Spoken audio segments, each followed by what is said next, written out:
Call of Duty games aren't really known for their culture or etiquette, and I'd go as far to say that COD games are so popular with people for its sheer abandon of anything resembling sporting integrity for the most part. Players will use whatever dirty tactics and overpowered features they can to stay top of the leaderboard, and you'll want to stay till the end of the video for a huge announcement. When it comes down to a 1 versus 1 scenario in Call of Duty, things are a little bit different, especially the maps. You can't have a 1 versus 1 on any map, no. You'd be lucky to even get a sniff of an enemy player on some of the bigger maps. There have been a few maps over the years that have been almost custom built for dueling. Stepping into these maps is virtually like stepping into a boxing ring or the octagon. Funnily enough, that's where it all started back in the day in COD 4, virtual cage fighting, 1 versus 1 matches, 2 people battling it out, most of the time using sniper rifles for the true test of skill. And the chosen arena for such a historic affair: Shipment, a sacred place for 1 versus 1 enthusiasts.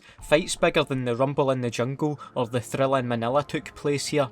Malignant and Shipment would have been the poster for some of these heavyweight bouts. There was a touch of class about the 1 versus 1s on Shipment. Extremely skilled players could spawn trap their opponent for multiple kills in a row, not allowing their opponent to even move an inch, and if you managed to break that spawn trap, then you'd best take advantage of it. Standard weapon of choice for these duels was the M40A3 sniper rifle, which, like I say, lends itself to more skilled operators of the weapon, because if people start using the Barrett 50 cal, you can forget about that touch of class I was talking about. It'd be a touch of the trigger 10 times rapid every 2 seconds, spraying the sniper like it's a fucking submachine gun. You can't have that. You also can't have Juggernaut or any other bullshit that could get in the way of a good match. Health is usually set to 50% to take out any randomness of hit markers, so there's no luck involved, it's just pure skill. There was actually no real malice in these matches either, as far as I can remember. The better player would always prevail, and if you've ended up biting off more than you can chew, you just gotta hold your controller up and say you were outclassed. From humble beginnings, the 1 versus 1 movement exploded when Modern Warfare 2 was released. Things were certainly cranked up a notch.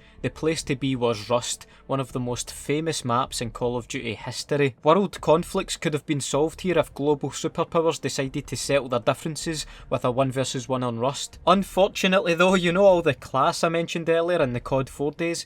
Yeah, well that was tossed in the fucking bin. There were no classy sniper duels on Rust. This was pure bravado, pure point scoring. If someone was giving you cheek in a lobby, you get them fucking told where to meet you. 1v1 me on Rust. Dickhead, quickscope no scopes, send message, wait on their reply, get their reply, invite me then bitch. Challenge accepted. If Shipment 1 versus 1 on COD 4 was regulated boxing or cage fighting, then Rust 1 versus 1s on Modern Warfare 2 are fucking underground bare knuckle fights. I mean, you should be using the intervention in these matches, have some respect at least, but to be honest, if your opponent decides to whip out an RPG, what are you gonna do about it? Go and cry to the Call of Duty police? He's not using the right guns.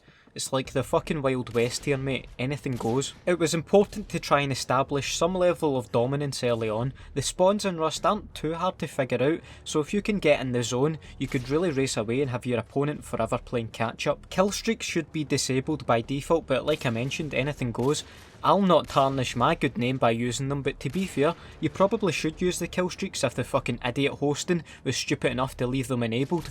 Yeah, that was me. It's been a while since I've done this, alright? Once you get a bit of a lead going, you can start taking the piss a bit, trying fancy shots, throwing knives around, then you get killed a couple times and panic that your opponent is making a comeback. Now, usually if there's some quick scope no scopes going on in Rust, the unspoken rule is cool final kill cam, but to be honest, when it's an intense 1 versus 1 with some arsehole who you don't know, you can't leave it up to chance that they'll also go for a cool final kill cam, so I've always found it best to end with a cheeky no scope, just to show who's boss. GG, ya prick. Which reminds me, have you always wanted to let everyone who lays eyes on you know that you're game for a 1 versus 1 anytime, anywhere? Well, now you can with this exclusive sand-coloured 1 versus 1 me t-shirt being sold by myself at the Insomnia Resonate game event in Glasgow, Scotland from July 21st to the 23rd. Only 100 of these bad boys will be available to buy at the event, but wait, there's more. All the people across the world who can't make the event can get their own 1 versus 1 me white t-shirt from Teespring. You know I can't leave anyone behind. The link will be down in the description and more information at the end of the video, but for now, we have some unfinished business with these 1 versus 1 maps. After all the chaos of Rust on Modern Warfare 2 came Nuketown on Black Ops, the last of the good 1 versus 1 maps. By this point in the Call of Duty timeline, snipers are a bit shite, so the regular guns tended to get an outing in the 1v1s on Nuketown. I don't remember as much animosity when it came to 1v1s on this map. It kinda went back to being a test of skill, instead of just wanting to shit on someone's head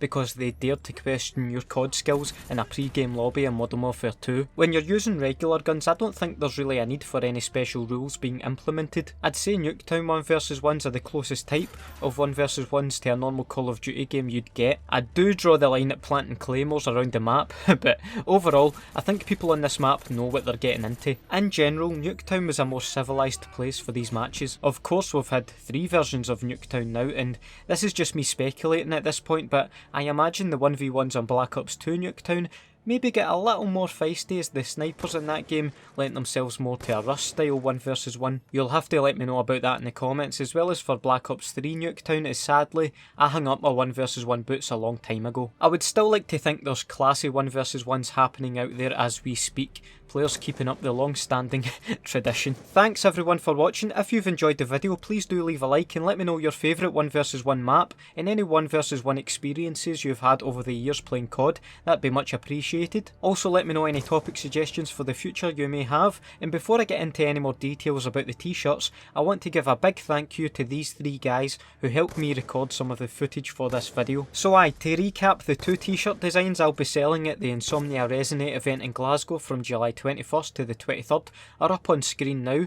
There are 50 of the Marley 13 logo tees and 100 of the 1v1 me tees available to buy from the Create Scotland and Marley 13 booth at the event. Prices will be £20 and £18 respectively, but if you come along to the booth looking to buy one of each, I could maybe do you a wee deal on them. I'll leave a link to the event's website down in the description, as well as a link to the Teespring version of the 1v1 me t-shirt, which is available worldwide. This is a white version of the t-shirt, whereas the sand coloured t-shirt is only available at the event, but I couldn't leave the rest of you without any option to get your hands on this. Also, I know it says it's only available for 3 days on the Teespring website, but don't worry about that. That just means that any orders within the next 3 days will be dispatched in the next 3 days, and then a new 3-day cycle begins. That t-shirt will be up on Teespring for the time being until I can set up my own clothing website, and that's where most of the revenue from any shirt sales will be invested into. My aim is to get that up and running by the end of the year with plenty of cool new designs, so stay tuned for that. Also, besides all the t-shirt stuff, I will be attending the Insomnia Resonate event.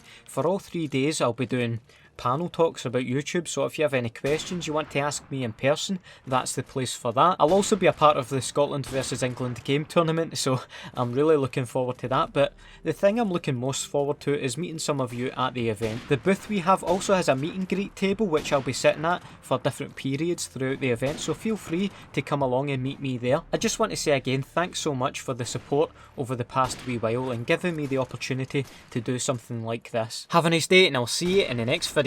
Bye.